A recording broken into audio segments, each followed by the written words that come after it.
guys, so if you are one of my current subscribers and you are returning, welcome back. If you are a new person here watching my channel, then welcome. Tonight, as promised, we are going to talk about soul contracts. Can soul contracts be broken? What are twin flames? What are soulmates? What are karmics? And anything else in between that I want to kind of touch on. I know I said I was going to do the divine feminine, divine masculine topic, but I think I will save that for the next video. I only had a little bit of time to kind of throw this, like record one video, so yeah. We're going to do the soul contracts tonight, and then I'll definitely have the divine feminine and divine masculine uploaded next after this one. Collective reading, I may do one next week, or it might be sooner if I get a download sooner than next week. But yeah, so what are soul contracts? So a soul contract is basically an agreement that one soul will have with another before entering this earth. For examples, you may have a contract with a soulmate before you enter the earth realm, and sometimes soulmates can come in many different forms. It can come in a family member, it could come in a best friend, or a romantic soulmate. Either or. Those are just some examples.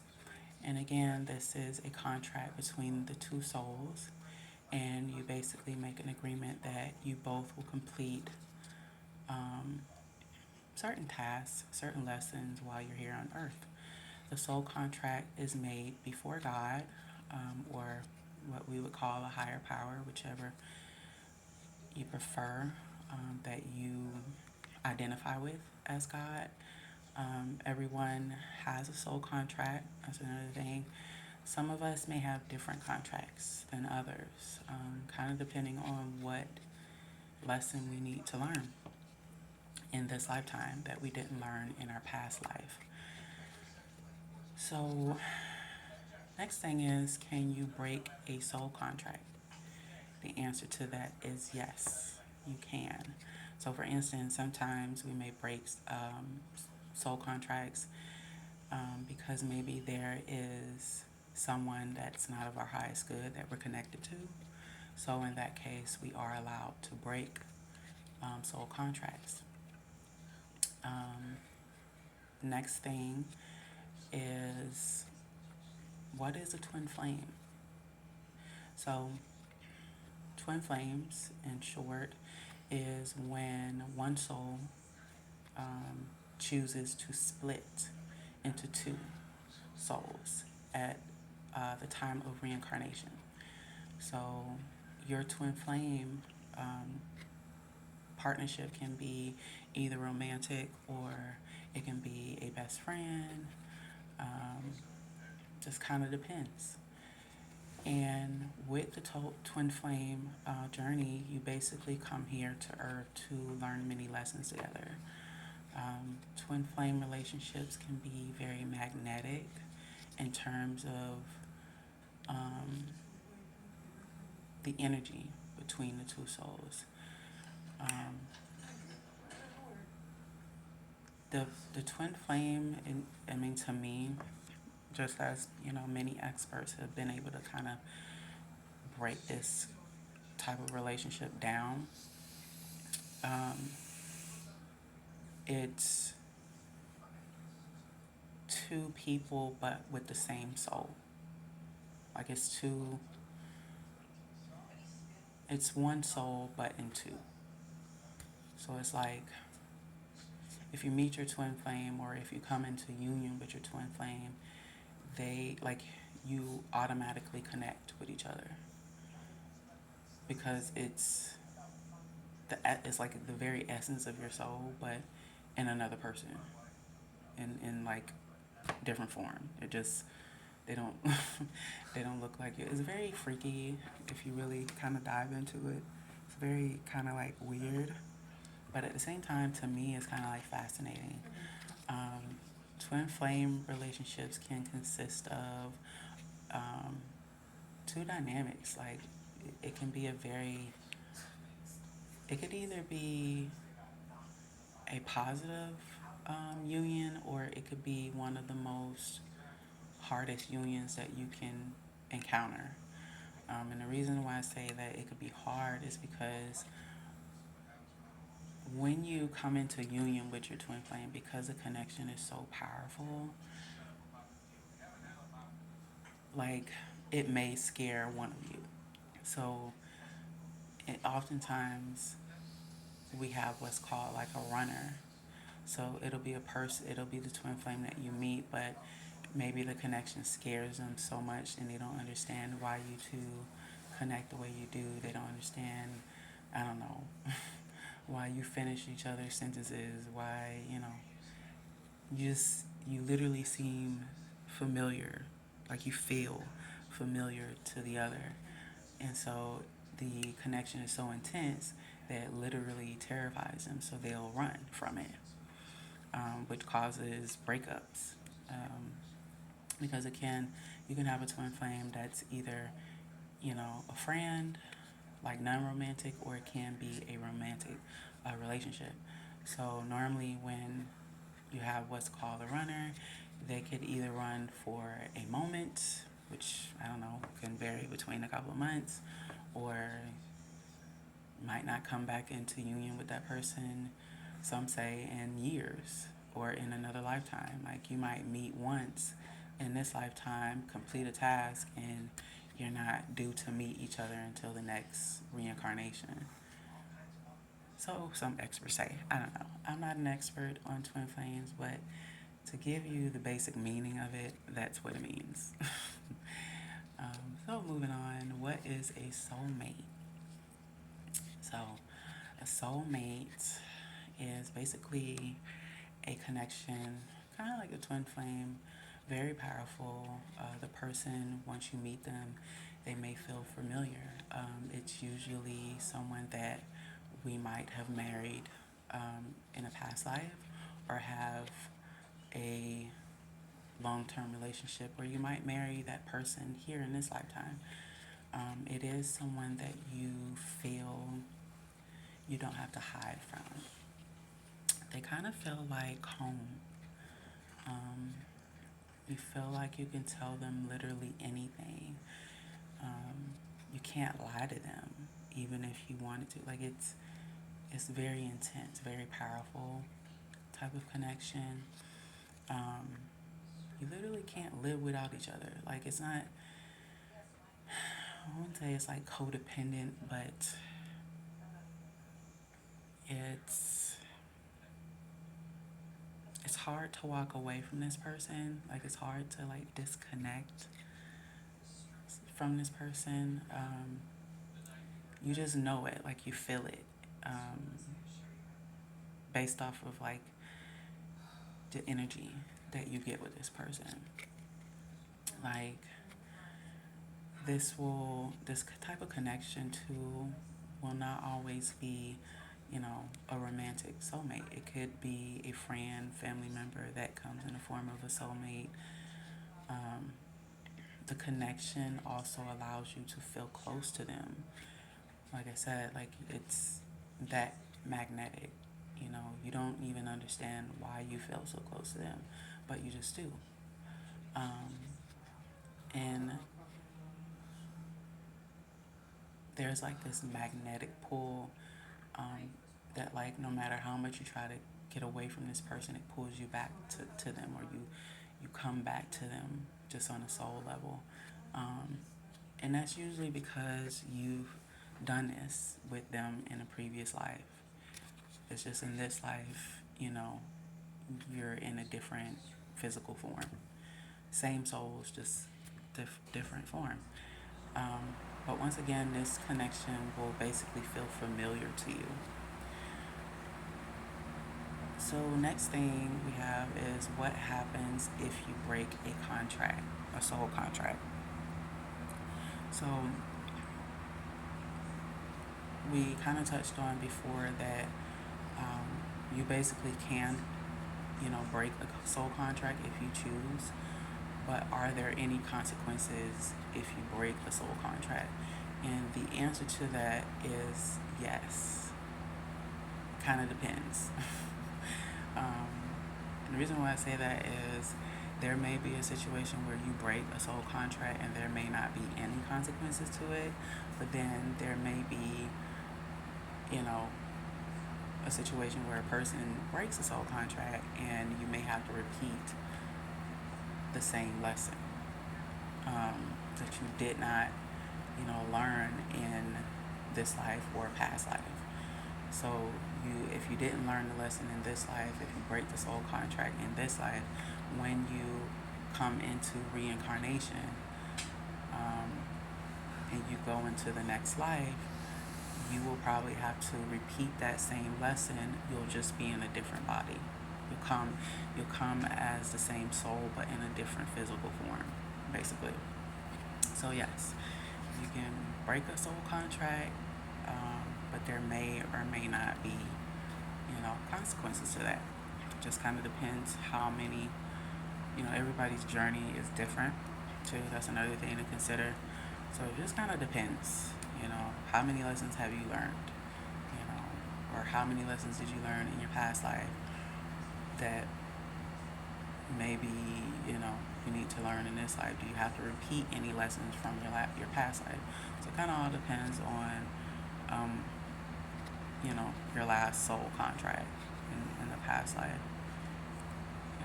But again, each situation will kind of vary. So kind of depends.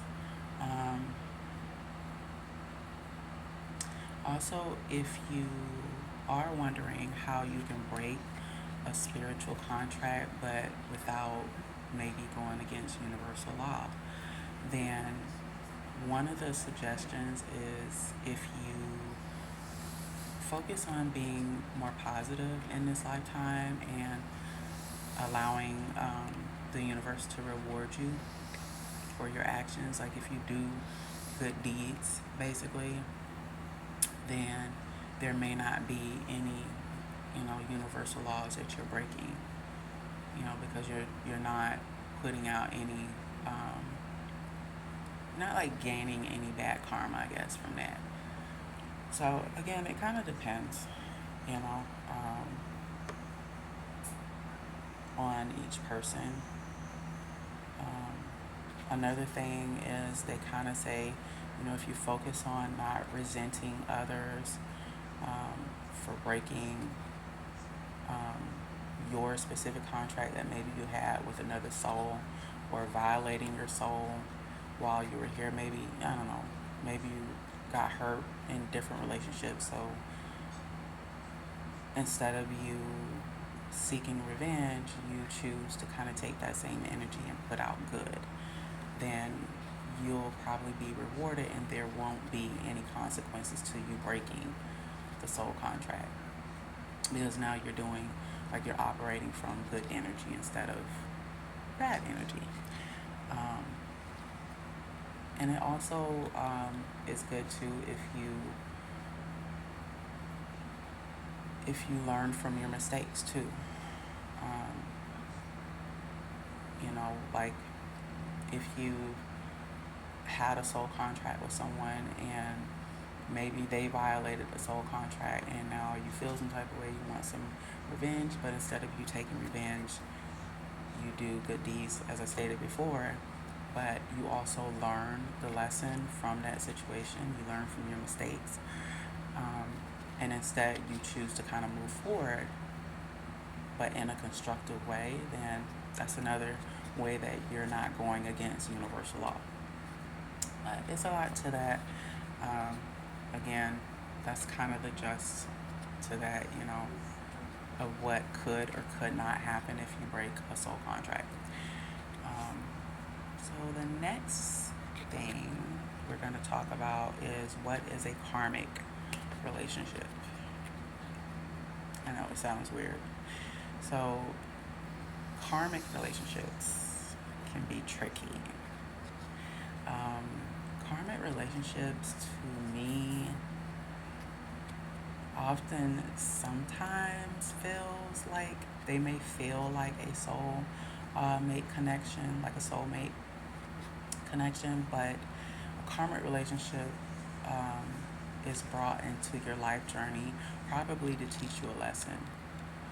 Most of the time, when you come into karmic relationships, they are there to teach you a lesson, basically, that you have not learned yet, or that maybe you didn't learn in the past life, but you're repeating in this life. Karmic relationships, to just kind of break it down, the connection feels very passionate when you're with that person. Um, Oftentimes, it feels like instant chemistry is mutually felt between the two people. Sometimes the relationship itself can feel very draining, but an emotional level.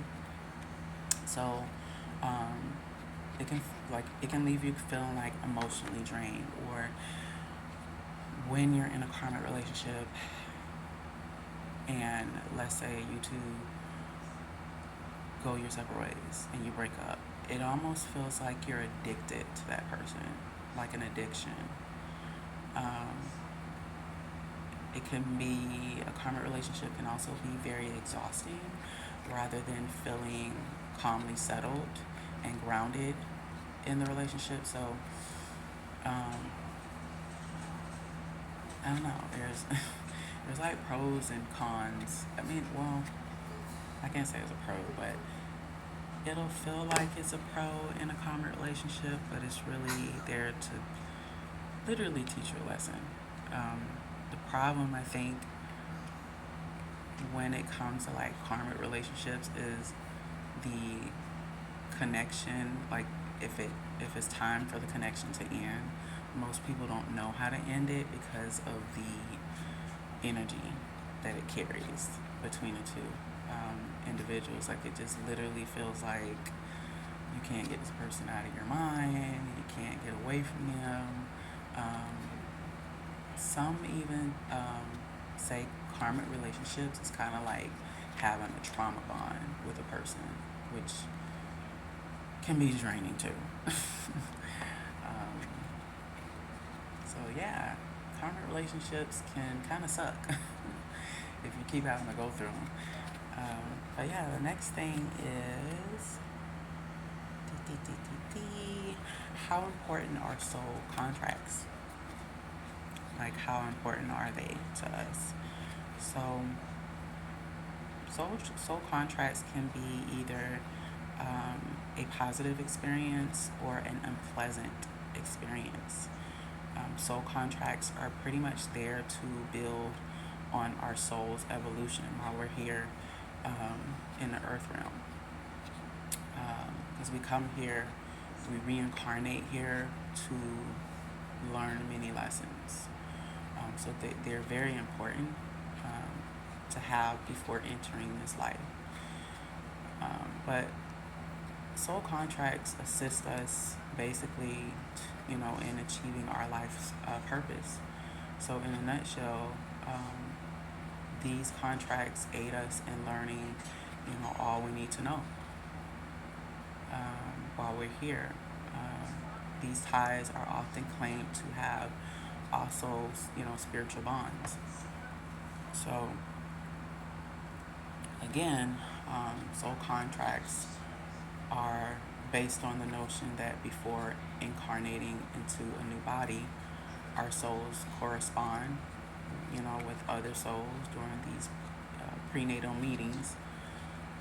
They might say human souls negotiate agreements, and then you negotiate to collaborate with that soul once you two get here.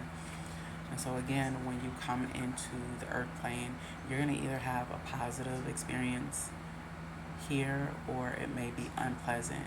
And the unpleasant part may be you literally going through this life journey learning so many lessons. Because again, it's about the evolution of your soul. If you don't evolve or ascend as much as you can here, then it's almost like it sets you back, and you'll have to keep coming here and doing it again and doing it again and doing it again and so on. So yeah, they're pretty important. you know, it's literally there to help us evolve, in short. So the next thing we're going to kind of touch on is, do children make soul contracts with adults before entering this life? And the answer to that is yes. So there may be, or it's not there may be, normally before reincarnation here, there's what's called a mother-child agreement.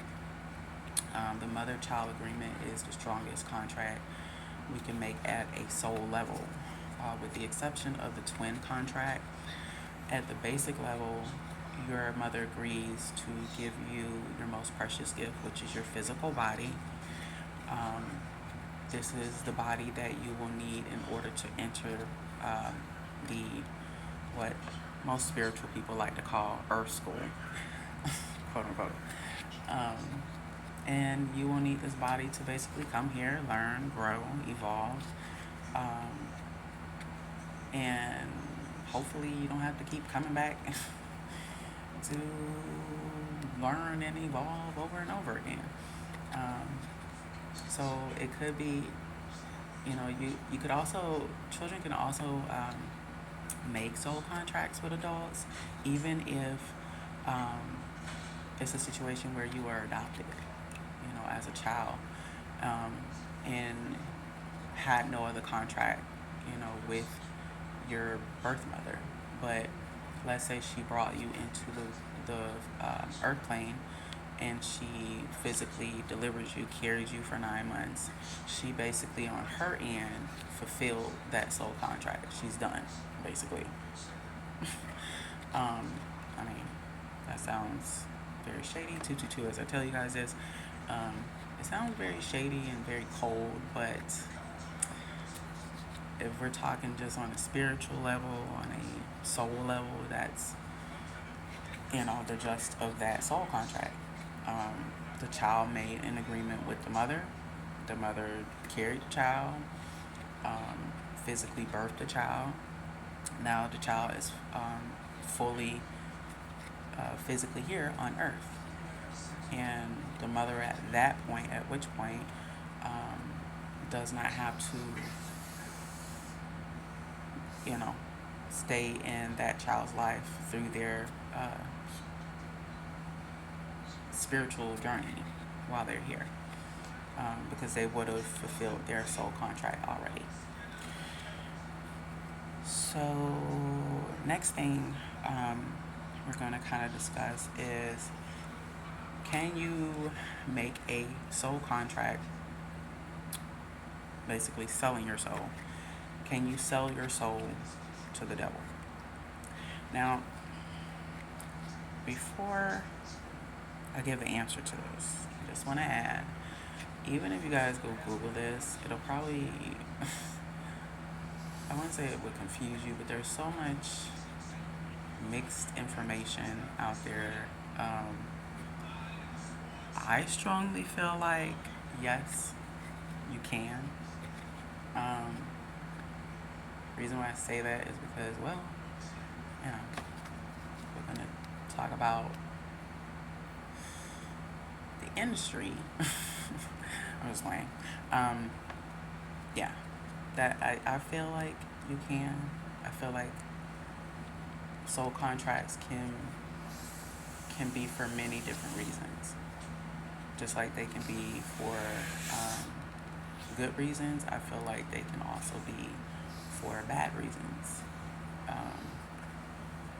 I feel like when people say the term "don't sell your soul to the devil," there's truth to that.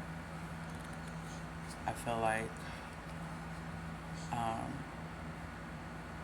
where there's, you know, light in the world, there's also dark. You know, it's all about, I guess, your intention while you're here. Most people say people sell their souls to the devil for fame, right? To like get ahead quicker, to get rich, I don't know, overnight, to win the lottery, I don't know. Like, it could be various of reasons, but it's mostly for power, is what they say. When a person chooses to sell their soul to the quote unquote devil. But yeah, so most experts say yes, it's possible that you can do what's called selling your soul to the devil, or make a soul contract with the devil. It's basically it could be either an oral agreement. Some experts even say it can be a written agreement. There are certain, I guess, rituals and conjures that happen to where if a ritual, I guess, is being done, the ritual might try to connect that individual with a demon, and then once, I guess, the conjurer, and most of the time, I guess this may be like, I don't know, they could go to some sort of witch, voodoo priest, or whatever, I don't know, that does that type of work, and they literally ask for whatever the favor is, like whatever that person is wanting out of the deal, and in return they pledge to give their soul. It's that black and white. I don't know any other way to say it, but that's pretty much what that is.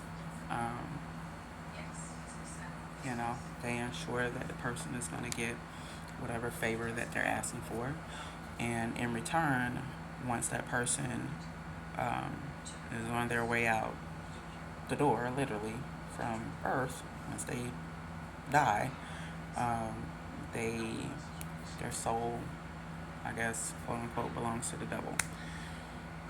So yeah, I mean, there's more to that, but I really don't want to get into that type of dark energy. So we're gonna move along.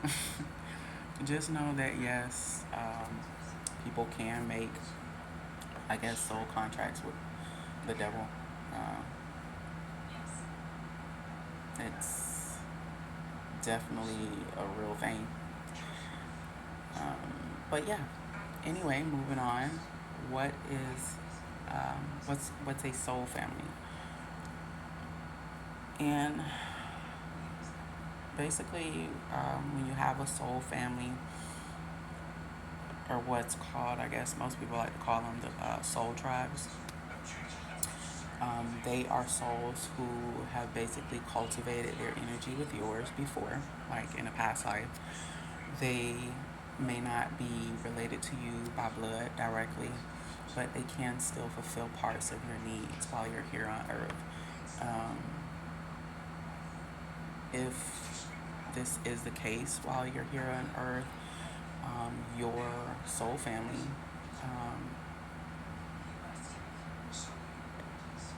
can pretty much help you through your spiritual journey. They're kind of like I wouldn't say your cheerleading squad. I'm trying to break it down to where it makes somewhat sense. They're basically like your biggest supporters, but they understand you. They're rooting for you, and they give you support. So they're, somewhat strangers, but your souls have done this before. And some can be literally family by blood, but part of your soul tribe. That could be a possibility as well, is what I get from that. It's also recommended that you find them while you're here on Earth and invite them into your life. Um, Sometimes your soul tribe may show up for you as well if you are on a spiritual awakening. Um, you know, most say when you're on your awakening journey, your soul tribe will start to um, come into union with you automatically, because these are the same souls that you've made a soul contract with as well. They're like, they play a role, I guess, basically while you're here in your soul's evolution. So, also, there may also be certain things that you share in common with your soul family.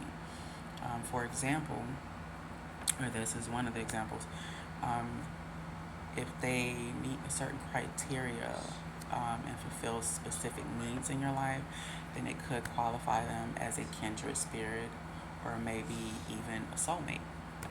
Um, but either way, your soul family is a part of your soul's journey while you're here, because you guys have done this literally before. You're just coming into union with you here, same souls, just different physical forms. So let's see. Did we not cover? Okay. So, do soul contracts affect our healing?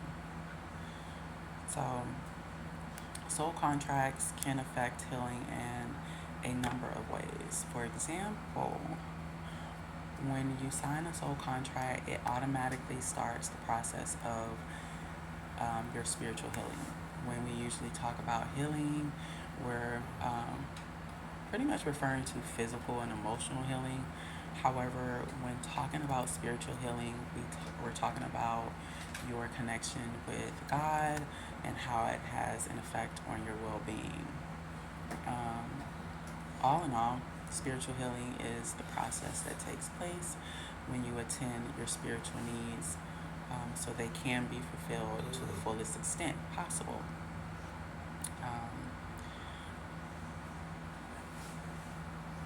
Soul contracts also attracts the energy of love.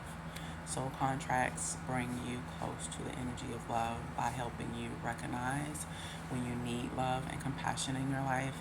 It's a way for you to show empathy and develop a sense of compassion that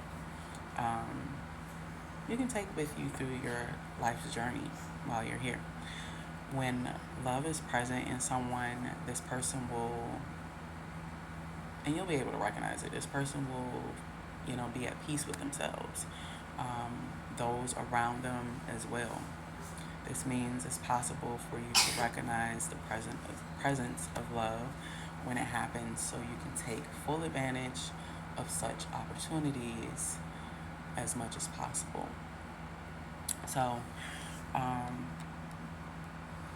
with that, I think the next thing, or the very last thing we're going to touch on is, can soul contracts increase your consciousness? So the answer to that is yes. Soul contracts raise your consciousness by helping you to understand that you are responsible for your own happiness, basically.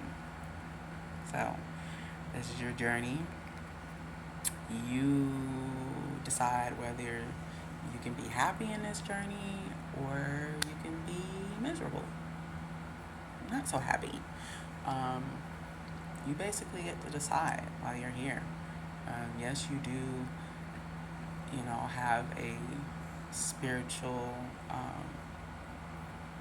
task while you're here. Yes, you do have to come here and learn lessons, but you also get to experience life while you're here.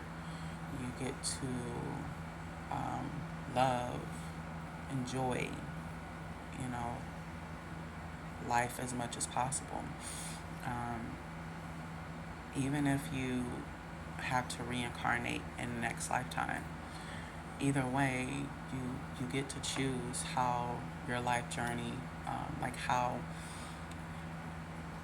not necessarily your fate, because that lies with God, I feel, again. But you do get to decide whether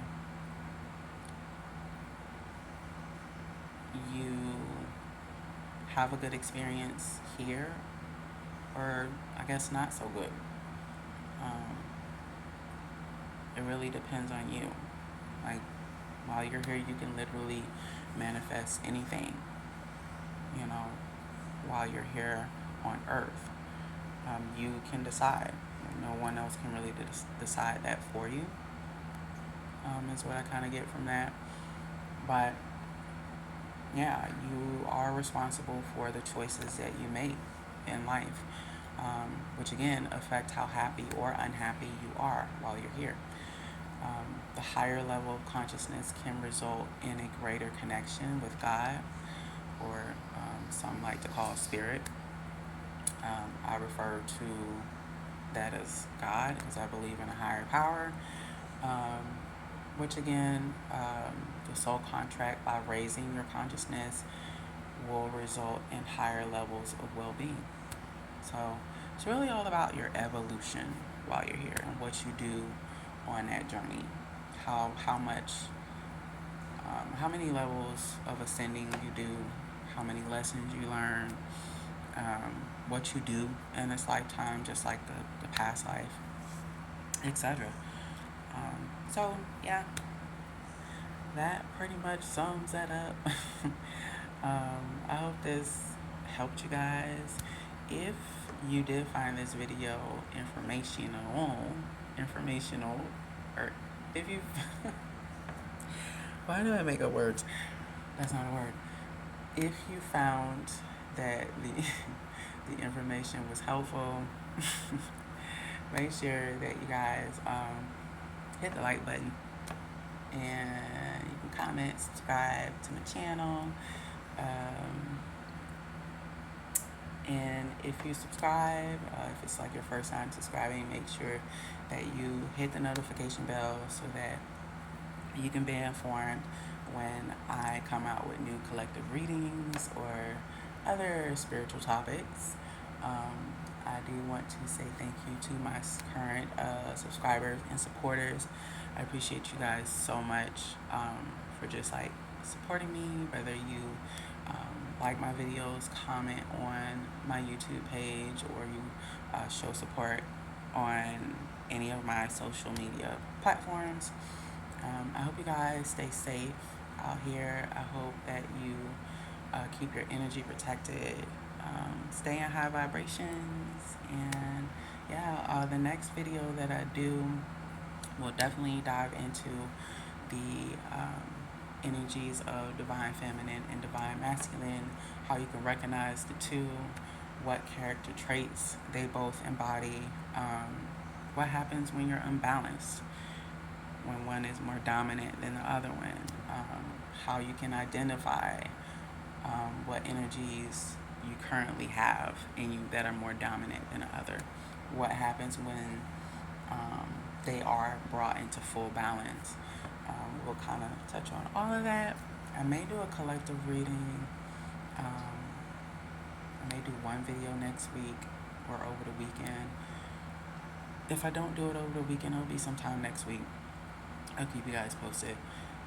Or I might do it sooner if I get a download sooner than that. Or I don't know, whenever I have time to do it. But yeah, thank you guys so much for tuning in. And that is all I have. But yeah, I'll see you guys in the next one. Love and light. And take care.